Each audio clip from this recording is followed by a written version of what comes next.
Take 97. 97? You sure we've done 97 takes of this video? 96. What's different than 97? You said 97. I can't count. What? Oh. Sorry about that. I apologize. So I don't know. A little coffee and a little discussion with the producer there. Apparently we've done 2 or 3 takes of this video and we haven't gotten it right yet. It's always my fault, but that's okay. I'll take the blame for it. Shouldn't be too hard. Sit in a chair. I'm Jack. Here's some records. Let's go home. But something about production values, I don't know. Anyway, welcome back to the old program. I'm glad you're all here. Good to see y'all.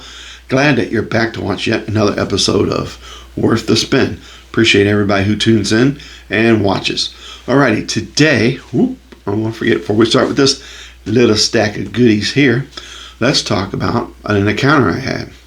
No, not that kind of encounter. Whole UFO thing. We'll talk about that in therapy. So I was at what I consider to be, this is my opinion, the best record store in St. Louis. And it's called, and I'm going to say their name. I'm kind of cautious about saying names of stores in my area because I don't want to tick any of them off, But in case they might see this video someday. But Dead Wax Records, they're on Cherokee Street here in St. Louis. It's an awesome place. I love it, man. I love the building. They're in like a little building, like a little house on a corner, and it looks a little housey. And on a corner, you walk in. It's not real big. It's small, but it's comfy and it's inviting and warm. And it's not just they have a really good selection of records at, I think, a very fair price, but it's the staff.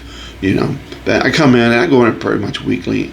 And they know me, so when I come in, if there's like any Beatles stuff, they're like, hey, we got this and we got that, And that came in case you're interested. And I'm like, cool. I go through it. I go through the other things. And sometimes, most of the time, I'll make a purchase. It's usually something that I need that's missing, like something that's on an orange label, purple label, or whatever. Or I'll there's nothing today, and just kind of chit-chat with them and leave. But it's that kind of record store. They're glad you come in. They're glad you take a look. They're appreciative of your business, and it's awesome. Like I said, again, great selection of records, fair price, and the staff are knowledgeable and friendly. And that's not something we have at a lot of record stores. I found that out when we were on the road on vacation, and I stopped at some places. So I ran into Jeff. Jeff's an awesome guy. Thanks for your time, Jeff. We talked hours or more, and he recognized me from my videos and said something, and I shook his hand, and it was an awesome experience. And I'm glad you enjoyed the videos and you keep watching them, Jeff. I appreciate it. So I came in and they said, hey, got a couple of records you might be interested in. I'm like, okay, what are they? And one was a white album, white vinyl. I've already got that. And the other was Magical Mystery Tour on yellow vinyl. Already got that. So I have a friend that may or may not have been interested. So I was trying to contact him and waiting for a reply. So I set it back down with the other Beatle records and just started mulling about the room. And I noticed this gentleman who came in the corner of my eye, and I saw him pick that up. I'm like, well, I guess my buddy's not getting that. Should have got back with me sooner, but we're all busy. So anyway, Jeff called me. He saw me. He's like, hey, I know you, da-da-da-da. And that whole repartee, it wasn't exactly da-da-da-da. There's a little bit of different wording in there. But anyway, talked for a while and showed me some pictures of his Beatles collection. And I'm not going to share any of that, but I will say that it's awesome. It's a great, fantastic collection. I love the setup. It's really cool. And I appreciate your time, Jeff.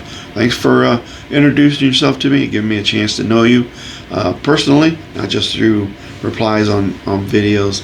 And that's awesome. I love that. So if I am anywhere and you guys see me, please feel free to say, hey, how's it going? I'd love to shake some hands and tell you in person how much I appreciate you guys watching my videos. All right, so now we're done with that. Jeff only paid me so much for a good word for him, so that's about what we're getting. All right, let's move on. So I got a few things here, and we're going to save this one for last because this is my favorite. It's cool. And I kind of will put them in an order, the reverse order of what they were. It's important. I don't really think so. Anyway, all right, first selection that I purchased was the Beatles Story. That's right. I know. At the time, this came out in '64. This was a great album. If you were a teenager in '64 and crazy over the Beatles, then this would have been great because it would have been a nice little introduction. Because unlike today, where we could just Google the Beatles or see all the videos online and all that kind of stuff, you didn't have that back then. So this was a really cooler item back then than it is today, I admit. Today it's kind of outdated and not that exciting. I'm not going to show the whole thing. We've seen this album, we're familiar with it, we all have it, and we all kind of flip past it when we're looking for something to listen to. So I got the Apple version, which I don't have. So I'm down to needing 2 different Apple records, reissues on the Apple label to have that complete. So that's pretty cool. The record's in great shape, plays good. Run them through the sonic cleaner just to make sure, because there's a little grime that always gets in there. And somebody yesterday,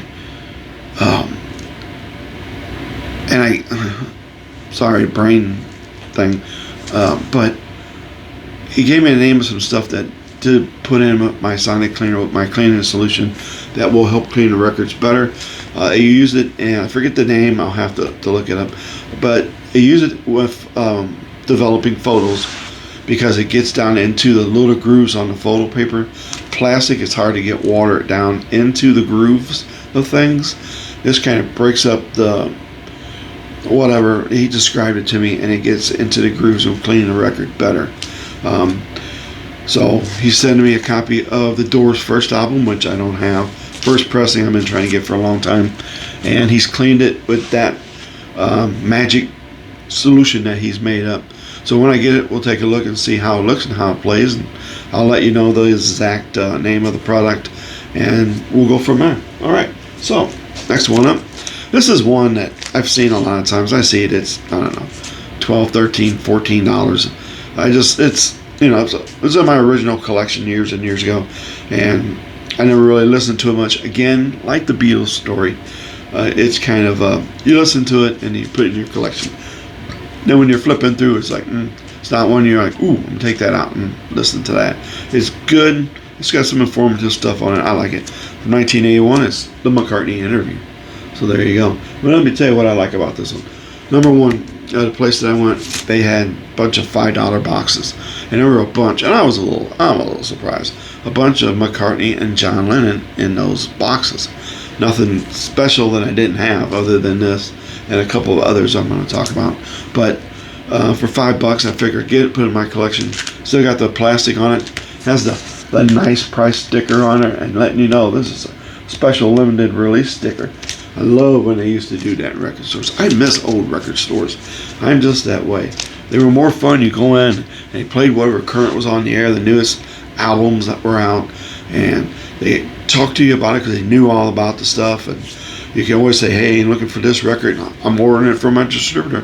Have it next week. And had anything you wanted, they always had it.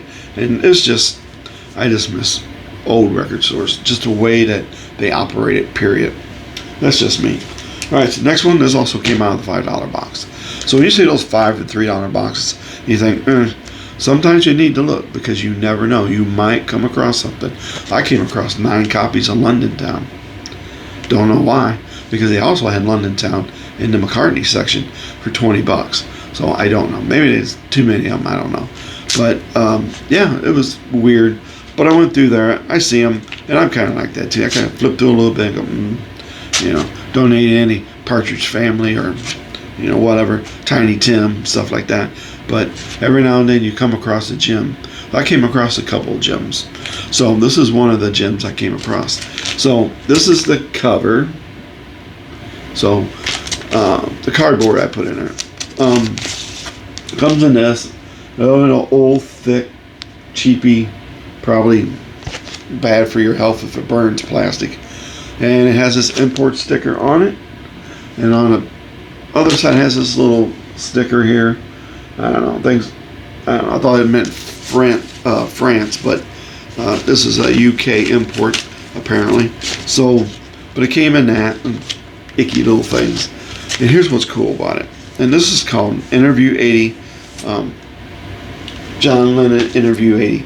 And one of the things that I thought, whoa, I pulled it out, and it's just that little plastic thing. I'm like, huh, what's this? And I pulled it out. I'm like, wow, that is cool. So here we go, check it out. This is side A, and it's shaped like, man, it's shaped like an apple. Is this not cool or what? The only thing that would make it cooler is if it was green. If it was green, it would be cool. This is the flip side right here.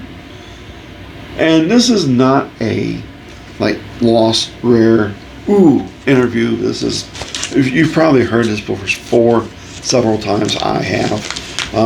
This was done close to the time of John's passing, and it's a very noisy interview. There's a lot going on in the background. You hear people talking, shuffling stuff around. Somebody's playing Star Wars way too loud. You can hear Luke Skywalker talking, Han talking, and blasters going off and stuff like that.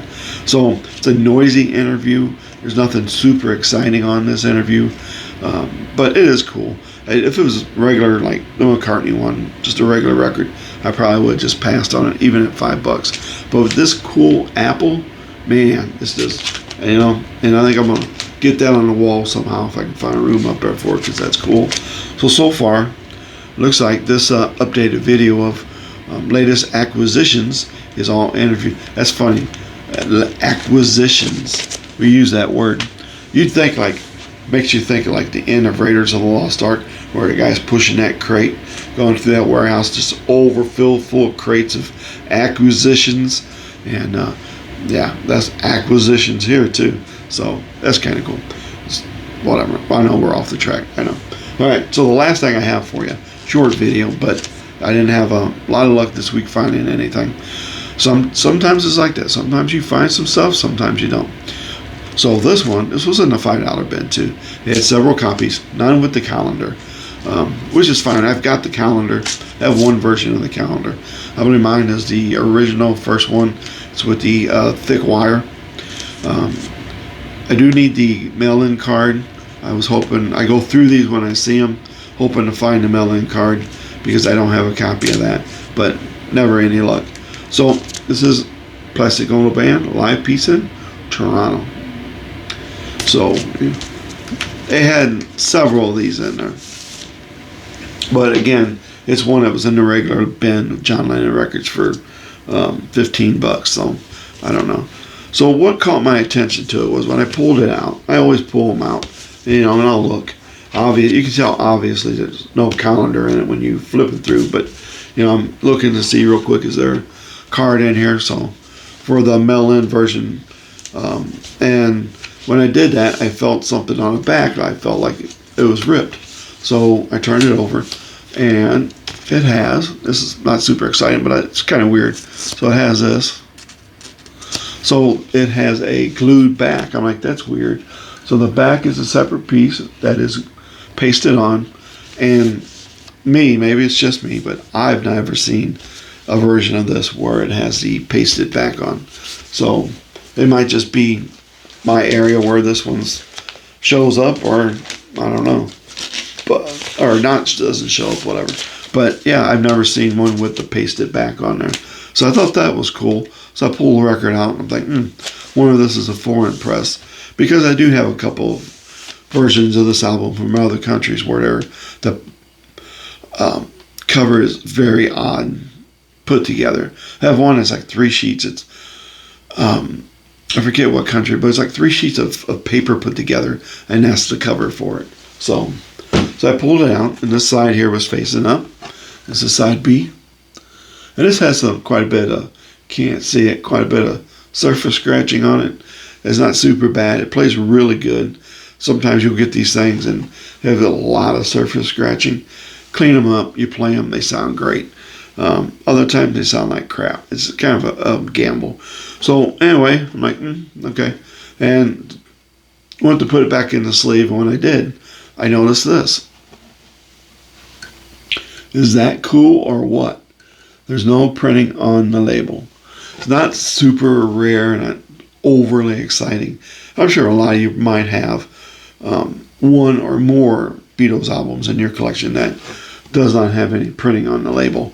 Did have a guy one time that called me and said, hey, I got a Beetle 65 in, and special thing about it is there's no printing on the label on either side. Had the capital rainbow, but it didn't say the Beatles, Beetle 65, and have a track listing on either side. And I'm like, man, that's pretty cool. And he goes, yeah, some kind of just error in the factory, which is what this is. Whenever they were running it through the machine back then, or whatever they did, this probably stuck to another label, so it missed the part where they stamp it with the wording, that's my guess. And just got through quality control, which probably wasn't that hard to do back then. Anyway, he's like, are you interested? I said, sure, how much you want for it? He's like, I don't know how much you charge for it, because these things sometimes are really hard to get, and Beatles collectors will pay a lot of money for them. And I'm thinking, there's a little bait in there, dude. You're not getting a lot out of this guy. It's because it doesn't have printing on the label. It's cool. I think it would be cool if it had a rainbow label with no printing on it, but an Apple one is even cooler, I think. And so I said, I don't know, $25. He goes, nah, I don't think so. It's worth more than that. It's okay, 30. How's it play? I'll give you 30 for it. He's like, oh no, this is gonna be worth at least $50, $80. I'm like, because it doesn't have printing on it? He's like, yeah. I'm like, okay. Well, you keep it. Good luck with selling it. No hard feelings. Whatever. But I got that out of the $5 bin. I thought that was really cool. So, yeah, snagged that. So that is neat. Is there any real value in it? I don't know. Probably not. But it is kind of cool. The factory errors sometimes are really cool. And sometimes they're not. But I think that's kind of cool. So I bought it. All right, guys. That's what I got for you this time. So I hope you enjoyed this video. Appreciate everybody who tunes in. Appreciate everybody who watches. And certainly everybody who subscribes. And everybody who gives it a thumbs up. So since we're talking about that, if you like this video, please give it a thumbs up. Subscribe. Check out some of my other content. Hopefully you'll find something that will entertain you and that you'll enjoy watching like Jeff did. And if not, well, move along. There's tons and tons of videos out there, guys, on the Beatles. Check out Beetle Dustino, Beetle Dave. There's a bunch. Brain's not working good enough at the moment, but there's a lot of different YouTube guys out there that do Beatles stuff. So if you don't like this one, watch one of their channels. That's okay. I don't mind. I appreciate you stopping by and checking us out. Never know. It's like a record. Is it worth the spend? Yes, this show is, because you may learn something you didn't know, or you may find some entertainment value in it you didn't think you'd get. So there you go. So if you like it, again, thumbs up, subscribe. Appreciate you checking us out. And other than that, that's all I got for you. As always, sprinkle a little love out there on everything you do today, because the world needs love, love, love. Do. So if you can, if you don't mind, if you have the means, have the time, have it in your heart, do something kind for someone today. Doesn't matter what it is. Doesn't have to be monetary. It can just be the smallest thing. You look good today. Your hair looks really good. I don't know, whatever. I love that dress on you. It just fits you perfect. Maybe you shouldn't say that. Well, you get the point. So if you can, do something kind for somebody today. Hold the door open, whatever. Small thing you do may be nothing to you. To them, may be the world, because they're having a rough day. They don't feel good. Somebody was mean to them, and somebody took the time to say, let me get that door for you. Have a good day. Enjoy your day. That could change somebody's attitude and give them a better day than they were going to have. So there you go. That's all I got for you today. Thanks for tuning in. I'm trying my hand. Okay. Trying my hand at the Paul McCartney. What is it? 3 by 3 by 3 thing. So McCartney 3 is on the website. There are 3 different versions of this thing with marble vinyl. Each one's different. And I don't remember all the goofy names we give these things, but it's 3 different vinyl editions of McCartney 3. So Beetle Dustino ordered some, and that's where I heard about it. And he talked about it, and he's trying to put a collection of all 3 together. So, you know me, that collector mentality, gotta have that. So I've got 2 on the way. Didn't want to order 3. I thought 3's pushing my luck, because there's only 3, and the chances of ordering 3 and getting all 3 versions are 0. So ordering two, hoping to get two different versions of all three, the chances are pretty much 50-50-ish. So we're going to flip that coin and see what happens. So when I get those, we'll check them out. They're being shipped separately, which kind of ticked me off. 2 different postage charges to ship them separately. That's just a scam to get more money out of you. That's how I feel about it. And that's why I don't like ordering from their websites, because their postage is way too expensive. And if you order more than one record, they will not ship it together. And that is not cool. Ringo did. I ordered the Ringo reissues early in the year, later last year. And I ordered 3 or 4, and they shipped them all together. So that was really cool. And the price wasn't bad at all. But yeah, Paul says I'm going to ship them separately, so whatever. Anyhow, we'll check that out when they come. See what else I come across before then. And that's it. Have an awesome day out there. Thanks for tuning in. Again, I appreciate it. And Brad, hope you like that Magical Mystery Tour. I'll see you guys all later. Take care.